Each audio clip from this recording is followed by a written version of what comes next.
샬롬! 오늘의 말씀을 나눌 안윤옥 간사입니다. 며칠 전 기사를 보니 한 화장품 회사에서 버추얼 스토어, 즉 가상 공간에서 스토어를 오픈했다고 하네요. 그 공간에서는 가상의 직원들이 화장품 소개도 해주고 체험도 할 수 있다고 합니다. 이처럼 요즘 메타버스 등 가상 공간의 활용이 점점 많아지고 있습니다. 실제로 내가 그 장소에 있지 않더라도 생생하게 그것을 느낄 수 있고 경험해 볼 수 있다는 장점이 있는 것 같아요. 그 가상세계로 들어가듯 오늘은 우리의 상상력을 최대한 발휘해서 성경 속의 한 장면으로 같이 들어가 보겠습니다.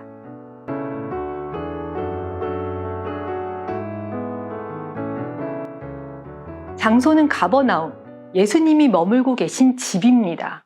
예수님이 계시다는 소문을 듣고 사람들이 몰려왔는데 그 동네 사람들뿐만 아니라 갈릴리 각 마을과 유대와 예루살렘에서도 왔습니다. 얼마나 많은 사람이 왔던지 문으로는 아무도 드나들 수 없을 만큼 빽빽히 인파가 몰려 있습니다. 집 안으로 들어가 볼까요? 예수님이 가르치고 계십니다. 집 안에도 사람들이 예수님 말씀을 듣기 위해 예수님 앞에 앉아 있고 뒤에 서 있고 가득 차 있습니다. 그리고 그 많은 사람들 중에는 바리새인과 율법 교사들도 있습니다. 바로 그때 천장에서 쿵쿵 소리가 나면서 부스러기가 떨어지기 시작하더니 지붕이 뚫립니다. 비쳐 들어오는 햇빛과 함께 위에서 끈에 달린 침대가 내려오는데 그 위에 중풍병자가 있습니다. 뚫린 구멍 사이로는 땀으로 범벅된 사람들이 보이고요. 이게 무슨 일이지? 하는 사이에 예수님께서 그들을 보시고는 이렇게 말씀하십니다. 이 사람아, 내 죄사함을 받았느니라. 뭐지? 사람들이 기대하는 답이 아니었습니다. 그 와중에 똑똑한 서기관과 바리새인들은 마음속으로 생각합니다. 이건 신성모독인데? 그때 그들의 마음까지도 아시는 예수님께서 말씀하십니다.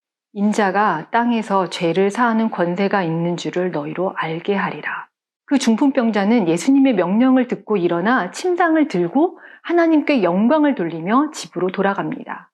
그리고 이것을 본 사람들은 와, 정말 놀라운 일이야 하며 하나님께 영광을 돌리고 심히 두려워하였습니다. 예수님은 이 사건을 통해 자신이 죄를 용서할 수 있는 권세가 있음을 모든 사람에게 나타내셨습니다. 중풍병자와 그를 데리고 온 사람들은 병고침 받기를 원했지만 그것뿐만 아니라 그들이 구하지도 상상하지도 않았던 더 큰 것, 죄사함, 바로 구원을 받았습니다.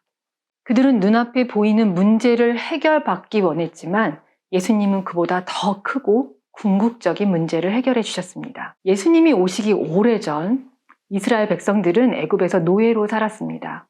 그러다 결국 남자아이가 태어나면 바로 죽이라는 명령이 떨어지고 노역 또한 말할 수 없이 심해지는 상태에 이르렀지요.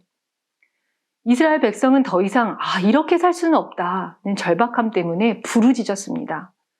죽어야 하는 아이들을 구하고 싶었고 힘든 노동에서 벗어나길 구했습니다. 그러나 하나님의 계획은 그들의 생각보다 그들의 기도보다 더 크고 놀라운 것이었습니다. 그냥 살기 편하게 되는 것이 아니라 이스라엘을 출애굽시켜서 가나안 땅에 들어가게 하는 것이었습니다. 그리고 하나님은 그렇게 하셨습니다. 여러분에게는 그런 경험이 있으신가요? 혹시 우리는 눈앞에 보이는 문제, 당장 해결되었으면 하는 일들, 벗어나고픈 사건들을 위해서만 주님을 찾는 건 아닐까요? 그것들이 해결되면 만족하겠다.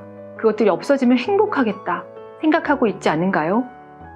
중풍병자와 그의 친구들이 주님을 찾아왔던 것처럼 우리로 하여금 주님 앞으로 나아가 기도하게 하신다면 우리의 생각을 뛰어넘는 하나님의 크고 비밀한 일이 진행되고 있는 것일지도 모릅니다.